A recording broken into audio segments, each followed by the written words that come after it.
Hello everyone, welcome again. आज का जो टॉपिक है हमारा मॉड्यूल 5 वेक्टर कैलकुलस के अंदर वो है लाइन इंटीग्रेशन। तो आपके बीटेक के सिलेबस में जो ये वेक्टर कैलकुलस है, ये वेक्टर कैलकुलस कैलकुलस वर्ड आने का मतलब हो गया कि डिफरेंशिएशन भी है और इंटीग्रेशन भी है। मैं थोड़ा सा यहाँ से इसको स्टार्ट करूँगा मैं कि कैलकुलस का मतलब क्या है कि उसमें डिफरेंशिएशन भी है और इंटीग्रेशन भी है। तो ये जो वेक्टर है, इस वेक्टर्स को इन दोनों फॉर्म में समझना है। तो इन दोनों फॉर्म में जब आप डिफरेंशिएशन में आए तो डिफरेंशिएशन में आपने पॉइंट समझा ग्रेडियंट, फिर आपने समझा डाइवर्जेंस, फिर आपने समझा कर्ल, देन डायरेक्शनल डेरिवेटिव,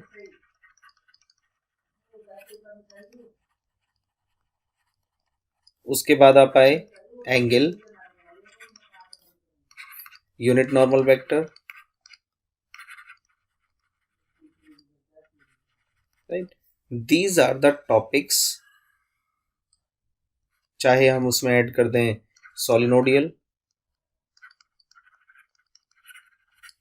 या ऐड कर दें इरोटेशनल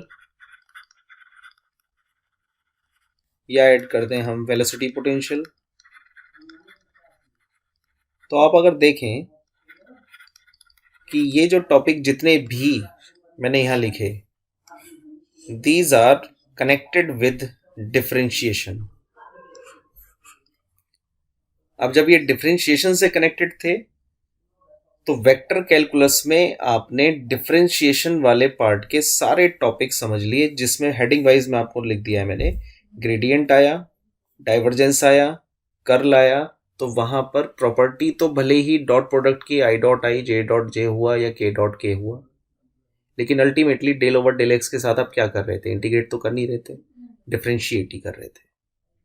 तो ये ग्रेडियंट हो, डाइवर्जेंस हो, कर्ल हो, डायरेक्शनल डेरिवेटिव हो, एंगल हो, ये जितने भी टॉपिक आपने प्रीवियस में सीखे, they all can be find with the help of differentiation. और कैलकुलस का मीनिंग ही यही है, differentiation and integration. Calculus, right. तो डिफरेंशिएशन का जितना पार्ट वेक्टर का होना था वो आपने पीछे अभी सीखा है, जितनी वीडियोस मैंने अभी मेकिंग की है, इन सब में आपने इन सबको निकालना सीखा। लेकिन अब जो स्टार्ट हो रहा है, जहां ये टॉपिक मैंने लिखा है लाइन इंटीग्रल, इससे आगे मैंने क्या लिखा है? Vector integration. यानी अब ये पोर्शन स्टार्ट हो रहा है जिसमें इंटीग्रेशन फॉर्म आएगी। पहला टॉपिक लाइन है, लाइन इंटीग्रल। दूसरा टॉपिक आएगा सरफेस इंटीग्रल। तीसरा टॉपिक आएगा वॉल्यूम इंटीग्रल। और फिर इन तीनों से रिलेटेड तीन थ्योरम आएंगी, गॉस थ्योरम, स्टोक्स थ्योरम या ग्रीन्स थ्योरम, और स्टोक्स थ्योरम। तो इंटीग्रल से रिलेटेड ये 6 टॉपिक अब आपके आने हैं। यानी इस मॉड्यूल को जो मैंने डिवाइड किया, इसको अब आपके सामने इसका डिवीजन मैंने डिस्क्राइब कर दिया कि वेक्टर कैलकुलस टोटा वेक्टर का कैलकुलस फॉर्म में सॉल्यूशन फाइंड करना। और कैलकुलस दो पार्ट में होता है, डिफरेंशिएशन और integration.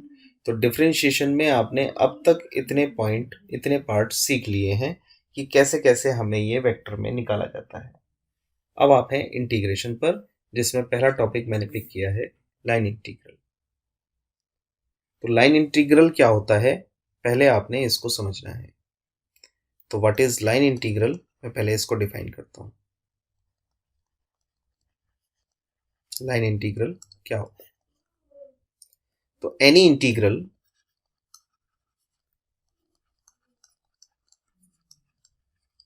which is to be evaluated, which is to be evaluated along a curve, along a curve is called line integral. तो पहले तो हमने लाइन इंटीग्रल की डेफिनेशन को समझा कि कोई भी इंटीग्रल अगर किसी कर्व के अलोंग इवेलुएट किया जा रहा है, किसी कर्व के अलोंग इवेलुएट किया जा रहा है, तो उसको हम बोलते हैं लाइन इंटीग्रल। अब सपोज करो f vector equals to f1i plus f2j plus f3k, ये हमने कोई वेक्टर लिया, is a vector point function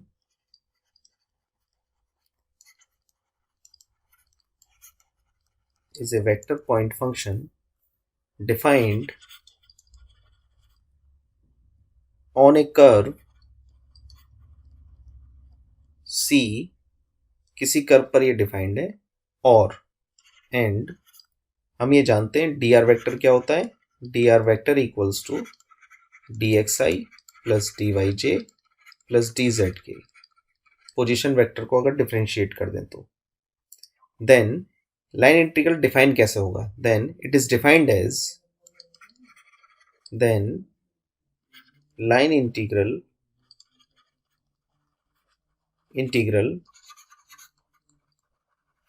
defined as single integral over curve C f dot dr, ये कहलाता है line integral.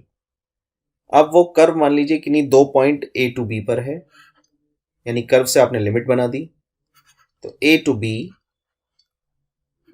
f dot dr, क्योंकि solve तो तभी होगा कि जब आप उस कर्व की शेप बनाएं। मल्टीपल इंटीग्रल में क्या सीखा, यही तो सीखा है कि आप उस कर्व की शेप बनाएं, शेप से लिमिट निकालें। तो कर्व कन्वर्ट हुआ लिमिट फॉर्म में, तो f डॉट डी आर, और अगर अब इस लिमिट फॉर्म के बाद मैं f डॉट डी आर को सिंप्लीफाई कर दूं, क्योंकि f तो एक वेक्टर है और डी आर भी एक वेक्टर है, तो दोनों का डॉट प्रोडक्ट क्या आएगा, तो अगर मैं इसको भी सिंप्लीफाई कर दूं तो f डॉट डी आर मुझे मिल गया f1 dx plus f2 dy plus f3 dz। तो ये कहलाया line integral. This one is called line integral, is called line integral. अब इसकी कुछ नोटिंग आती है कि इसको कैसे कैसे अलग अलग तरीके से डिफाइन किया जाता है। तो अगर ये लाइन इंटीग्रल को किसी कर्व पर लेते हैं हम, यानी पहला पॉइंट कि लाइन इंटीग्रल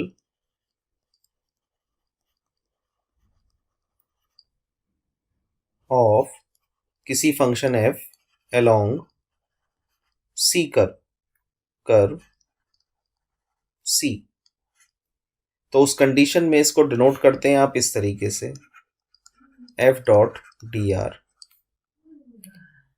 दूसरा कि अगर सर्कुलेशन है,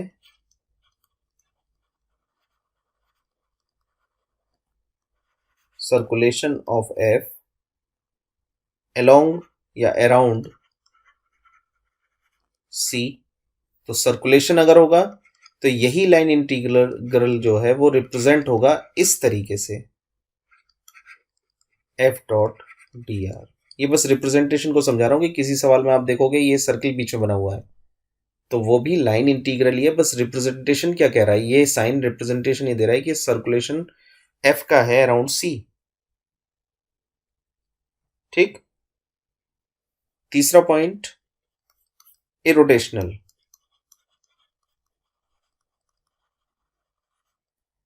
इरोटेशनल का मतलब क्या है, इसमें प्रूफ करना है या क्या निकलेगा हमारे पास कि यदि f vector is said to be irrotational if is circulation integral, इसकी वैल्यू यदि 0 आ जाए, तो आप ये समझ लें कि अब आप वेक्टर इंटीग्रेशन में हैं, तो वेक्टर इंटीग्रेशन में इरोटेशनल कैसे प्रूफ होगा, integral f dot d are अगर 0 है तो वो इरोटेशनल प्रूफ होगा। उसके अलावा fourth point, work done by a force, अगर न्यूमेरिकल ये कहता है कि work done by a force F, W निकालिए, तो work done by a force W जो निकलेगा उसका फॉर्मेशन भी आपको यही लेना है, F dot d R vector. ये मैंने नोटिंग इसलिए करा रहा हूँ ये सारी की सारी, क्योंकि न्यूमेरिकल ये भी हो सकता है, ये भी हो सकता है, या ये, पर है सभी पार्ट लाइन इंटीग्रल के। तो आपको ये पता रहे कि कौन सा पॉइंट अगर न्यूमेरिकल पूछ रहा है तो हमें करना किस तरीके से या लिखना किस तरीके से है। उसके अलावा इसकी कुछ नोटिंग आती हैं, तो नोटिंग को समझें जो आपको याद रखनी है। पहला point, f vector is conservative.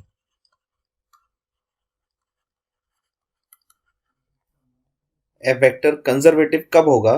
If curl f is zero. Curl f अगर जीरो है, जीरो वेक्टर, तो वो वेक्टर कंजर्वेटिव होगा। दूसरा पॉइंट, इफ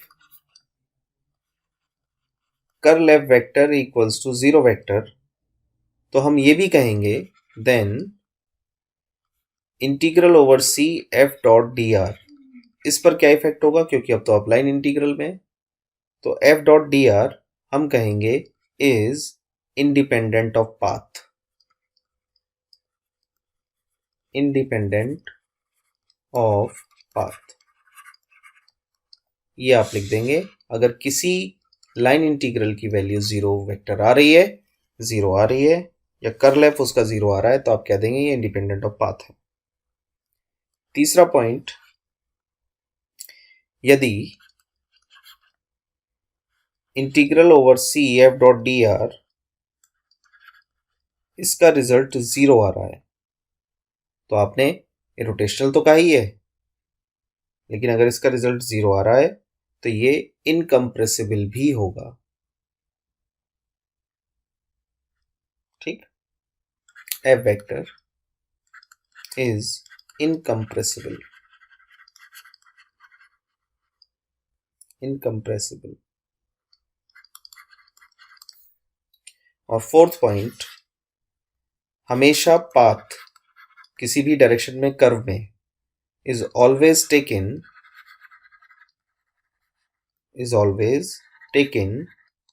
anti-clockwise।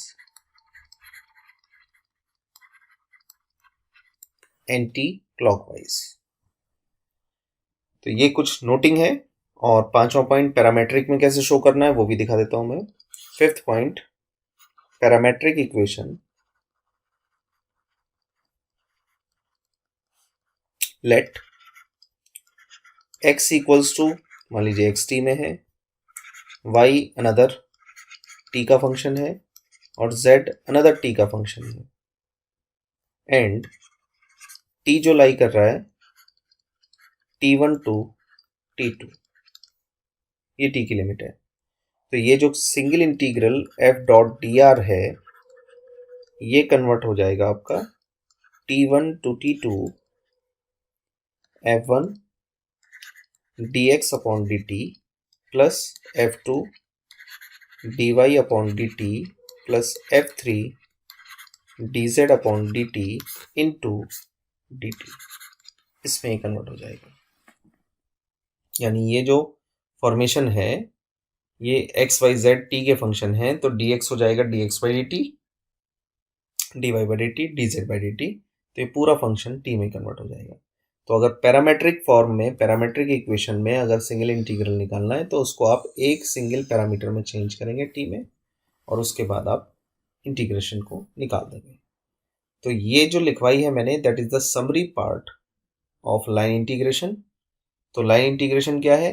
एक ऐसा इंटीग्रल जिसको किसी कर्व पर इवेलुएट किया जाए, किसी कर्व पर, तो उसको लाइन इंटीग्रल बोलते हैं। लाइन इंटीग्रल निकालने का formation single integral f dot d r. ये कर्व पर है, कर्व से लिमिट निकालें, लिमिट से सॉल्व करें। अगर ये केवल लाइन के ही अलोंग है तो single integral c f dot d r. Circulation है तो राउंड फॉर्म आ जाएगी।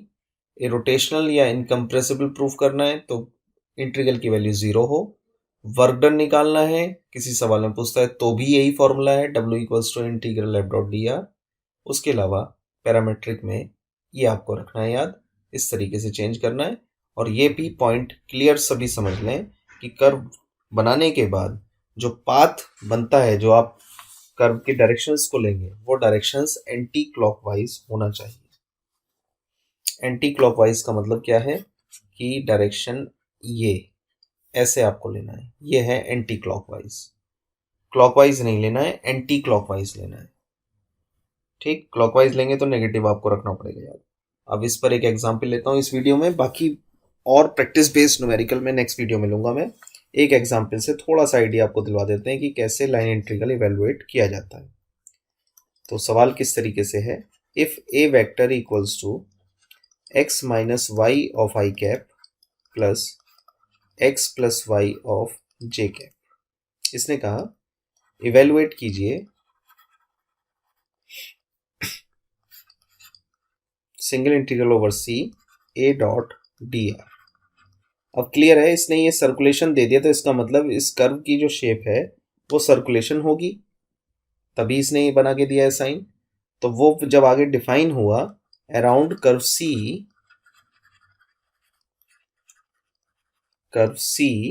और वो कर्व सी क्या है, consisting of y equals to x square and y square equals to x. इन पर कंसिस्टिंग कोई एक कर्व है जिसके अराउंड आपने इंटीग्रल ये फाइंड करना है, लाइन इंटीग्रल। डन। तो पहले हम फिगर बनाए जो हमें ये कर्व दिए गए हैं। तो इस कर्व पर जब हमने फिगर ड्रॉ किया तो एक तो है y square equals to x parabola, y square even power है तो सिमेट्रिकल अबाउट एक्स एक्सिस।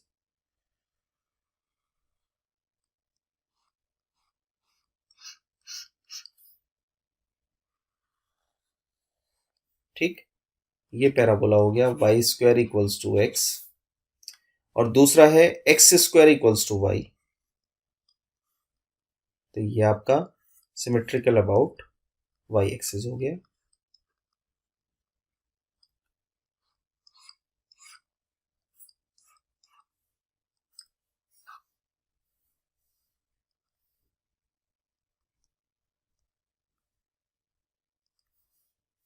तो जो बाउंडेड पोर्शन है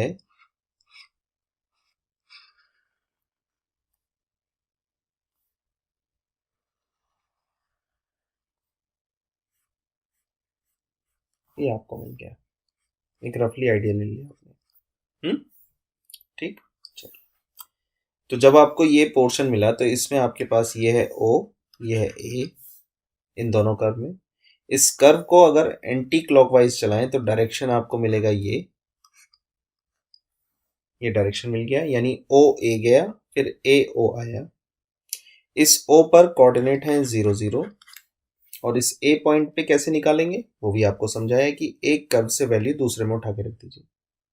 तो y बराबर एक्स स्क्वायर मैंने इसमें रख दिया, तो ये आ गया x की पावर 4 इक्वल टू एक्स, यानी x4 minus x equals to 0, x cube minus 1 equals to 0, x बराबर 0 एंड एक्स बराबर 1। एक्स बराबर 0 डाल देंगे तो y बराबर 0, 1 डाल देंगे तो y बराबर 1।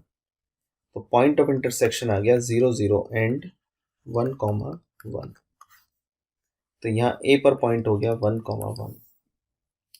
तो कांस्टेंट पॉइंट आपको मिल गए 0 0 1 1, और उसके अलावा आपको रोटेशन का फॉर्मेशन मिल गया O से A और A से O। तो अगर मुझे बाउंडेड पोर्शन निकालना होता उससे निकालता मैं डबल इंटीग्रल से, तो डबल इंटीग्रल से सिंप्लीफाई सीधा है कि मैं स्ट्रिप डालता और सॉल्व कर देता, एक वेरिएबल लिमिट एक कांस्टेंट लिमिट। लेकिन इसको मुझे एक सिंगल इंटीग्रल से सॉल्व करना है, तो मैंने इस पूरे बाउंडेड पोर्शन को दो कर्व में तोड़ दिया, दो कर्व में। और वो कौन से दो कर्व हैं अब उसको आप देखिए। तो जो single integral over c a dot d r, ये जो मुझे फाइंड करना है, तो ये किसके बराबर हुआ, ये बराबर हुआ जो मैंने ये दो पार्ट में इसको तोड़ा है, यानी कर्व को दो पार्ट में तोड़ा। एक है ओ ए एंटी क्लॉकवाइज चलने पर, इस पर मुझे वैल्यू निकालनी है ए डॉट डी आर की, प्लस दूसरा चला ए से ओ की तरफ, तो ए ओ ए डॉट डी आर। तो अब जब ये पूरा सर्कुलेशन घूम जाएगा तो ये पूरा बाउंडेड पोर्शन निकल गया। इस बाउंडेड पोर्शन का मतलब कंप्लीट ये मैंने फाइंड कर लिया, ये बन गई इक्वेशन में। तो ध्यान रखना कैसे करना है, जो भी वेक्टर दिया है उसका तो सोल्यूशन बाद में है, यानी जो कर्व दिया गया है उस कर्व पर स्केचिंग करो, स्केचिंग करके उसको लाइन या कर्व में तोड़ दो, सिंगल सिंगल उसमें तोड़ दो उसको, और उन सबका सेपरेटली निकाल दीजिए और उनको ऐड कर दीजिए, वो इंटीग्रल निकल जाएगा। तो इंटीग्रेशन में मैंने डिफाइन ही ये किया था, आपको एक बार ध्यान हो तो, कि अगर ग्राफिकली आप स्केचिंग में बनाएंगे तो उसमें ईच पार्ट को तोड़ दें, एरिया को, और तोड़कर उसका इंटीग्रेशन निकाल के sum of each part is called the integration, तो वो भी वही होता है। तो ये भी आपको पीछे समझा चुका हूं मैं। तो अब हेडिंग आपने ली पहली कि अलोंग द कर्व ओ ए, इस ओ ए पर गए, ओ ए। अब ये ओ ए जो है ये किसका कर्व है, पहले तो ये देख लो। भाई y बराबर एक्स स्क्वायर, यानी एक्स स्क्वायर की इवन पावर है। यहां पर क्या है, y बराबर एक्स स्क्वायर, और यहां पर क्या है, y बराबर अंडर रूट एक्स। तो आपने एक एक करके चीज को लिखा। ओ ए पर y बराबर है एक्स स्क्वायर है, पहला पॉइंट मिल गया। दूसरा, इसको डिफरेंशिएट करें तो dy मिलेगा 2x dx, ठीक, ये मिल गया आपको कि y की जगह तो ये पुट करना है, dy की जगह ये पुट करना है। तो जब सारी चीज x में कन्वर्ट होगी तो x की लिमिट कहां से कहां तक है, 0 to 1, and limit x running 0 to x running 1। जब ये तीनों चीजें तुम्हें मिल गई तो आपने लिखा single integral O A dot d r is equal to, O A पर अब आपको लिमिट मिल चुकी है x की 0 to 1, और a डॉट डी आर निकाल दीजिए पहले, a डॉट डी आर इसको फाइंड कर दीजिए। तो a तो दिया गया है आपको x minus y of i cap plus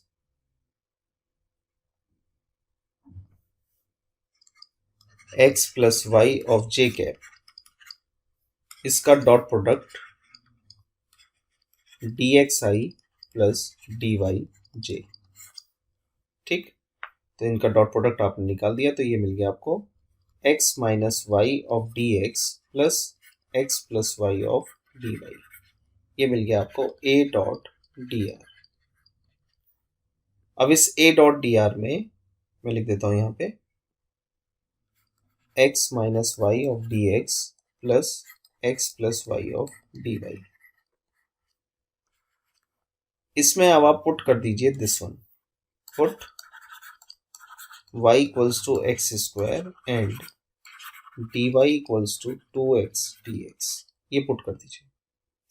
तो जब ये पुट कर देंगे आप तो आपको मिल जाएगा x running 0 to 1 x minus x square of dx plus x square into 2x dx। dx common निकाल दीजिए, सिंप्लीफाई कॉमन करके निकाल कर दीजिए। अब तो सारा x में कन्वर्ट हो गया, अब तो ये इजीली सॉल्व हो जाएगा।